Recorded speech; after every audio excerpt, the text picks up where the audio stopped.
In today's video, I'm going to teach you how to add ads.txt to a Squarespace site.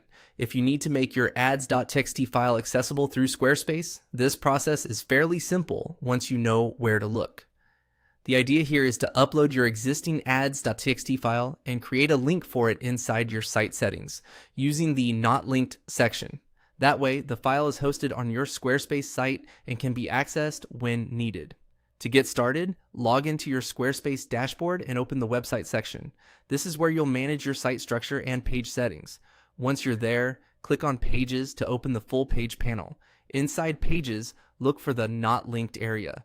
This section is useful for content or links you don't want displayed in your main site navigation. In the Not Linked section, click the plus icon to add a new item.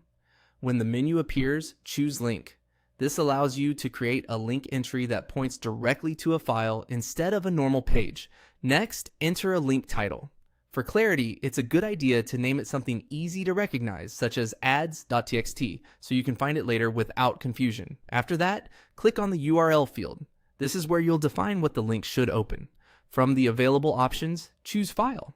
This tells Squarespace that instead of linking to another page or external website, you want this item to point to a document you upload. Once File is selected, click the Upload icon. Now select the ads.txt file you already have on your computer. Make sure you're choosing the correct file before continuing, since this is the version that will be hosted through your site.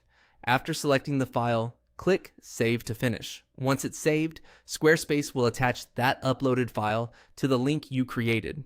If you want to double check everything, you can open the link settings again and confirm the file is attached properly. It's also helpful to test the link afterward to make sure it opens the correct file without any issues. That's all it takes to add ads.txt to your Squarespace site using a file link in the Not Linked section. If you're following this for ad platform verification, just be sure the uploaded file is the final version you intend to use.